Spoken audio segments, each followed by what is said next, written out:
साथियों को शायद डिटेन किया गया है और उसके सामने ये जो लड़की है ये आंदोलन करते हुए नजर आ रही है।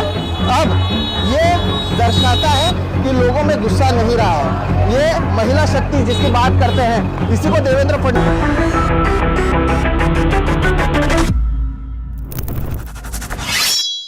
வணக்கம். டெல்லி ஜந்தர் மந்தரில் நடக்கக்கூடிய அந்த போராட்டம் நாடு முழுவதும் பரவ தொடங்கிவிட்டது. பாட்னா என்ன, மகாராஷ்டிரா என்ன, சென்னை என்ன, ஹைதராபாத் என்ன, ஒட்டுமொத்த இந்தியாவிலிருந்து வரக்கூடிய அந்த காட்சிகளை நீங்க பார்த்தீர்களோ உங்களுக்கு புரிய வரும் எந்த அளவில் இந்த நாட்டு மாணவர்கள் இந்த நாட்டின் டபுள் என்ஜின் கி சர்க்கார் நரேந்திர மோடியின் அரசாங்கத்துக்கு எதிராக களமிறங்கி விட்டார்கள். இந்தியாவில் நடக்கக்கூடிய இந்த போராட்டத்தை இரண்டாவது சுதந்திர போராட்டமாகவும் பல்வேறு நபர்கள் எடுத்து வைக்க தொடங்கினார். இந்த போராட்டத்தின் பல்வேறு காட்சிகள், அதில் ஒரு மிக பவர்ஃபுல்லான படம் நேற்று மும்பை மகாராஷ்டிராவிலிருந்து வெளிவந்தது. சிவாஜி பார்க்கில் நடந்த ஒரு மாபெரும் போராட்டம், காக்ரோச் ஜனதா பார்ட்டியின் போராட்டம், நீட்டுக்கு எதிராக, இந்த நாட்டில் நடக்கக்கூடிய பேப்பர் லீக் எதிராக நடக்கக்கூடிய இந்த போராட்டம். அந்த காட்சியை பாருங்கள். ஒரு தனி பெண்மணி ஒட்டுமொத்த போலீஸ் வேனையே ஒற்றை கையில் நிறுத்திய அந்த காட்சி. மழை கொட்டோன்னு கொட்டி கொண்டிருக்கிறது. ஆனால் இந்த பெண்மணி வண்டியை ஏற்றிப்பார் என்று நின்ற அந்த கம்பீரம்.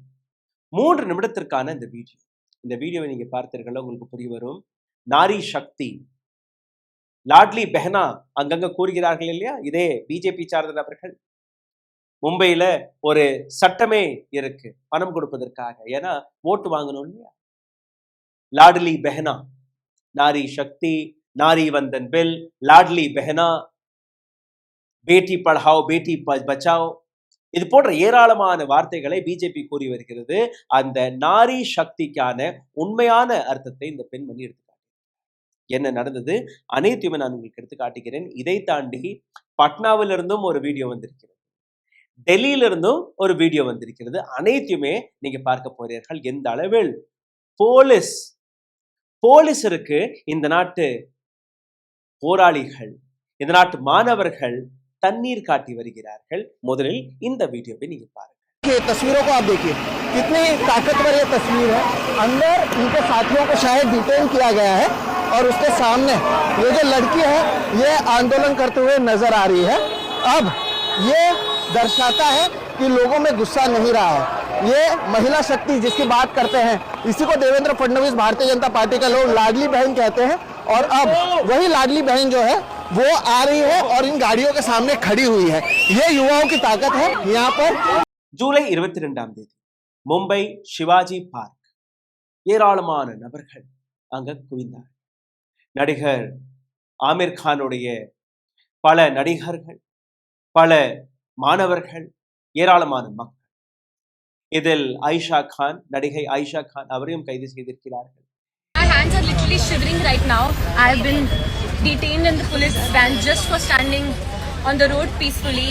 I didn't say a word. I didn't even start the protest. I was just standing because my male friends were detained and we were just standing on the road. Me and 2 of my other female friends. Yes, please. मेरा आज practical है maths का and without any reason मुझे उठा लिया गया है यहाँ से और मेरा एग्जाम में अगर मिस हो गया तो बड़ी प्रॉब्लम हो जाएगी. And you can see everyone is in the van with no explanation. ये तानाशाही वाली सरकार है. They are not telling. Aamir கானுடைய மருமகன் இம்ரான் கான் அவரும் இந்த போராட்டத்தில் கலந்து கொண்டார்.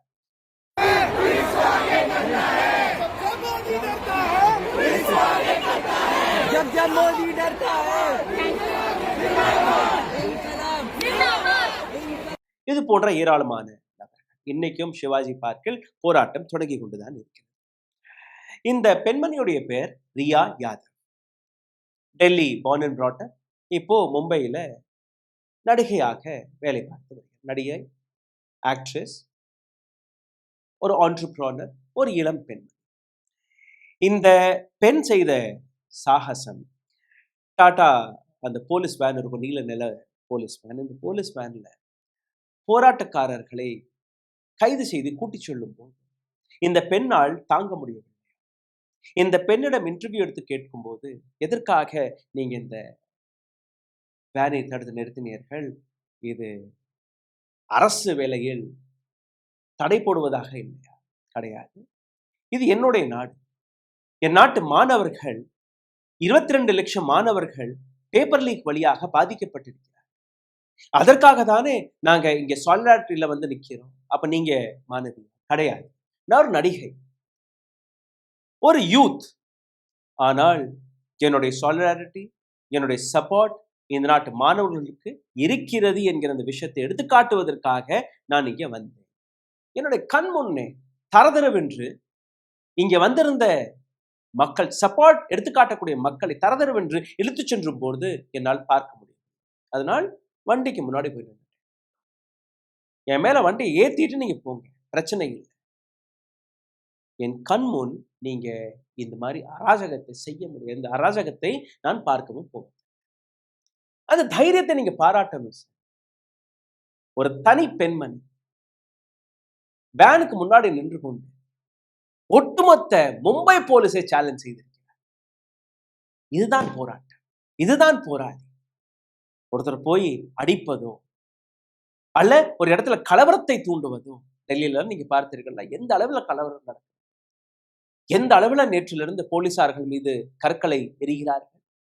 போலீஸ் மக்களை அடிப்பதும், மக்கள் போலீஸை அடிப்பதும் கலவரம். இது போராட்டம்.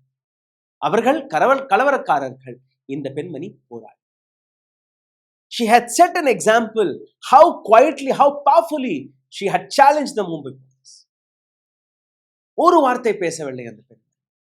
ஒற்றை கையில் அந்த பஸ்ஸை பிடித்துக் கொண்டு தன் கையில் இருக்கக்கூடிய மொபைல் போனை வச்சு மேல அந்த டிரைவரை போட்டோ எடுக்கிறார். Because she also wanted to defend herself. She had not done anything wrong.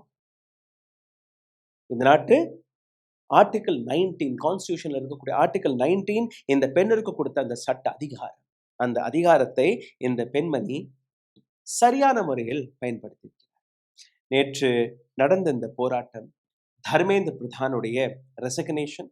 இந்த நாட்டில் 22 லட்சம் மாணவர்கள் நீட் பரீட்சை எழுதி அந்த பேப்பர் லீக் வழியாக பாதிக்கப்பட்ட மாணவர்கள். இதை தாண்டி யூபிஎஸ்சி, எஸ்எஸ்சி, சிபிஎஸ்சி போன்ற பரீட்சைகள், அதுல நடந்த தில்லுமுள்ளுக்கள், அதுல நடந்த ஃப்ராட், அதற்கு எதிராக சிவாஜி பார்க், சைத்தன்ய பூமி, சேம்பூர், சிவசேனா பவன், இந்த அனைத்து இடங்களிலுமே வெவ்வேறு இடங்கள்ல இது போன்ற போராட்டங்கள் நடந்தது. போலீஸ் என்ன செய்தது? பேச்சுவார்த்தை நடத்தியதா? கிடையாது. எப்படி டெல்லியில் அடக்குமுறை இருக்கிறதோ அதே போன்ற அடக்குமுறை மும்பையிலும் நடந்தது. இன்னும் சொல்ல போனால் நேற்று ஒரு வீடியோவை பார்த்தேன். மதுரையிலிருந்து அந்த வீடியோ வெளியே. தமிழ்நாட்டு போலீஸும் எந்த விதத்திலும் குறையாக இல்லை. தமிழ்நாட்டு போலீஸும் கொஞ்சம் அடக்கி வாசிக்க வேண்டும். அந்த காவி நிறம் அவர்களுடைய உள்பணியில் இருக்கிறது, தெரிகிறது. RSS உடைய அந்த அரை ட்ரவுசர் ஒரு சில நபர்கள் இன்னைக்கும் அந்த யூனிஃபார்ம்குள்ள போட்டுட்டு தான் இருக்கிறார். மதுரையில் வெளிவந்த அந்த வீடியோவை நீங்க பார்த்திருப்பீர்கள். ஒரு மாணவர் தன்னுடைய உரிமைக்காக, அதிகாரத்திற்காக போராடும் போது போலீசார்கள் அவர்களை எப்படி மிரட்டுகிறார்கள் என்று நீங்க பார்க்க வேண்டும். சென்னையாக இருக்கட்டும், மும்பையாக இருக்கட்டும், டெல்லியாக இருக்கட்டும், பட்னாவாக இருக்கட்டும். ஆனால் பட்னாவுடைய வீடியோ அது ஒரு வேற லெவல். எனிவேஸ், மும்பை மகாராஷ்டிராவில் 13 எஃப்ஐஆர்கள் போடப்பட்டது. 400க்கும் மேற்பட்ட நபர்கள் மீது வழக்குகள் போடப்பட்டிருக்கிறது. சிந்தித்து பாருங்கள். இது ஒரு வீடியோ. இனி பட்னாவுடைய வீடியோ நீங்க பாருங்க. அதுக்கு முன்னாடி மதுரையில என்ன நடந்தது அந்த வீடியோ நீங்க பாருங்க.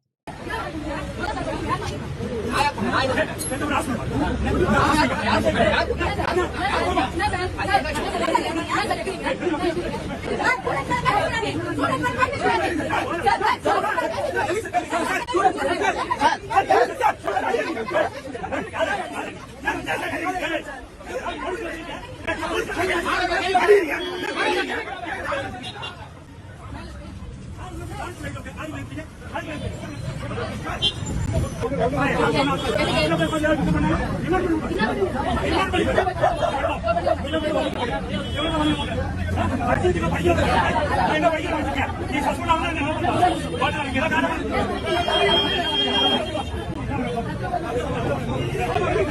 இது தமிழ்நாட்டு போலீஸ். இன்னைக்கு சென்னை முழுவதும் பல இடங்கள்ல, பல லா காலேஜஸ்கள்ல இந்த போராட்டம். ஆங்காங்கே தமிழ்நாட்டு போலீஸும் ஒரு விதத்தில் கொஞ்சம் ஹார்ஷாக நடந்திருக்கு. ஆனா டெல்லி மாதிரி, மும்பை மாதிரி எல்லாம் கிடையாது. எனிவேஸ், அடுத்த வீடியோ பீகார்ல இருந்து வெளிவந்த அந்த வீடியோ. பீகார்ல நீங்க பார்த்திருக்கல, ஏராளமான மக்கள் பிஜேபிக்கு எதிராக, இன்னும் சொல்ல போனால் பிஜேபியோட கொடியை பார்த்தாலோ, பிஜேபி ஸ்டிக்கர் ஒட்டி ஒரு வண்டி போனாலும் அங்க இருக்கிற மாணவர்கள் அதை போக விடுவதல்ல, அந்த கொடியை கலட்டி அந்த வண்டியை தும்சம் பண்ணி தான் அங்கிருந்து அனுப்புறாங்க. இந்த இடத்துல போலீஸருக்கும் அங்க இருக்கக்கூடிய மாணவர்களுக்கும் இருக்கக்கூடிய அந்த லவ் ட்ரையாங்கிள் நீங்க பார்க்க ரொம்ப அழகான ஒரு வீடியோ. 2 நாட்களாக டெல்லியில வரக்கூடிய வீடியோ ஒரு விதத்தில் மனதை வேதனையில் தள்ளினால் கூட இந்த வீடியோ கொஞ்சம் லைட்டாக இருந்தது. என்னன்னா, நேற்று ஈவினிங் பீகார் போலீஸ் வாட்டர் கேனனை பயன்படுத்தி, வாட்டர் கேனன் அப்படியே பவர்ஃபுல், ரொம்ப ஃபோர்ஸா அந்த தண்ணிங்கிறது வரும் இந்த கூட்டத்தை கலைப்பதற்காக. ஏக் பிஹாரி 100 पे भारी, இது ஒரு பழமொழி. ஒரு பிஹாரி 100 நபருக்கு சமம் என்று கூறுவார். அதே போன்றுதான் நேற்று பீகாரில் நடந்தது. அங்கிருந்து தண்ணீரை இவர்கள் அடிக்க, இங்க பாட்டெல்லாம் போட்டு இவர்கள் ஆடி அந்த நடனம் இருக்கே, this is also a way of protest.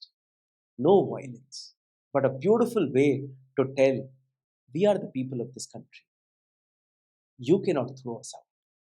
This is my country. This police is mine. Government is mine.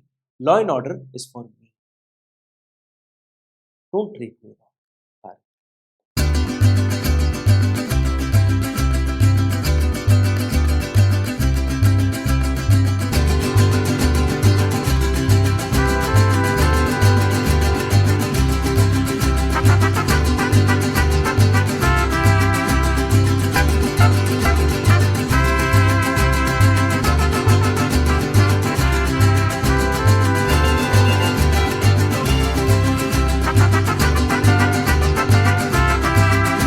நிச்சயமாக உங்களுடைய முகத்தில் ஒரு சிரிப்பு வந்திருக்கும்.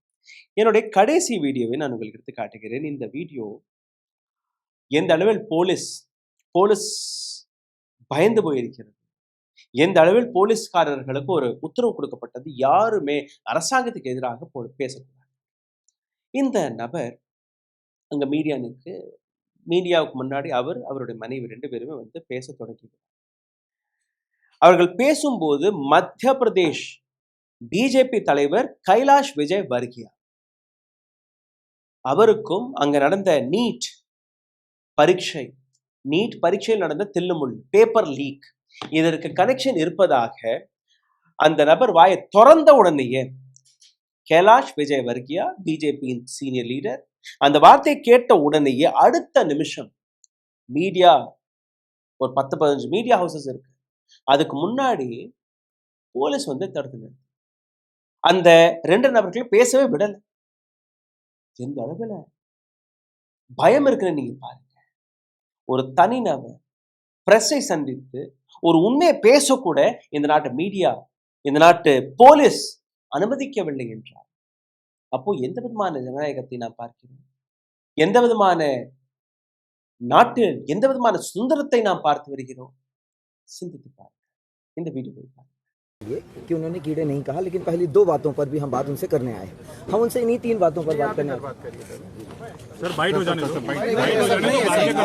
आप रुकिए, आप ये तो सर आप लोग हमारी बाइट क्यों रुकवा रहे हैं? आप 1 मिनट, आप बात कर रहे हो ना, आप 1 मिनट, अरे 1 मिनट रुक जाओ, 1 मिनट बीच में क्यों आ रहे हैं? अरे नहीं, आप हमें रोक रहे हैं, आप मीडिया को डिस्टर्ब कर रहे हैं। आप बात करिए, आप रिकॉर्ड करिए ना, मैं बात कर रहा हूँ। உங்களுக்கே புரிஞ்சிருக்கும் எப்படி அந்த போலீஸ்காரர்கள் அந்த 2 நபர்களையும் பேச விடாமல் தடுத்தினார்.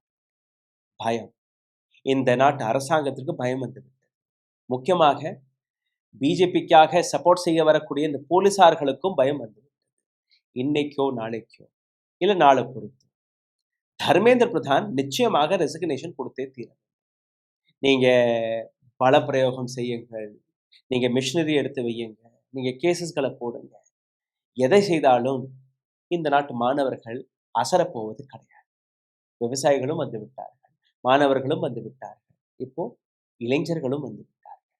தடியடி நடத்தி இந்த நாட்டு மக்களை மிரட்ட பார்த்தீர்கள். மக்கள் மிரளவில்லை, மக்கள் திமிரி உங்கள் மீது சீறி பாய தொடங்கி விட்டார்கள். சிந்தித்து பாருங்கள். இந்த வீடியோவை தயவு செய்து பகிருங்கள். உங்களுடைய கேள்விகள், கருத்துக்கள் கீழே கமெண்ட் பாக்ஸில் வரட்டும். இந்த வீடியோ பல்வேறு நபர்களுக்கு போய் சேருவதற்காக நீங்க செய்யக்கூடிய ஒரு சாதாரணமான விஷயம். இந்த வீடியோவை பார்த்து கொண்டிருக்கும் போது ஹாய், ஹலோ, வணக்கம், உங்களுடைய கேள்விகள், கருத்துக்கள் லைக், ஷேர், சப்ஸ்கிரைப் வழியாக இந்த வீடியோவை பகிரலாம். இதை தாண்டி அருகில் இருக்கக்கூடிய QR கோடை பயன்படுத்தி உங்களால் முடிந்தது. நன்றி, வணக்கம். ஊடகம் கார்ப்பரேட் அரசியல்வாதிகளின் கைப்பாவையாக அடிமைகளாக இருந்தது போதும். இனி சாட்டை எடுத்து சுழற்றும் நேரம் வந்துவிட்டது. ஊடகம் பொதுமக்களாகிய உங்களுக்காக, உங்களாலேயே இயக்கப்பட வேண்டும். ஊடக சுதந்திரத்திற்காக உங்களின் பங்களிப்பை இன்றே அளித்திடுங்கள். ஓ, அப்ப அந்த மிஸ்டர் அண்ட் மிஸ்ஸஸ் பெர்ஃபெக்ட் உண்மையிலேயே வர்த். நரம்பு தளர்ச்சியிலிருந்து விடுபட்டு உடம்பு ஒரு புது வீரியம் பெற மா நேச்சுரல்ஸோட மிஸ்டர் பெர்ஃபெக்ட்டை யூஸ் பண்ணுங்க.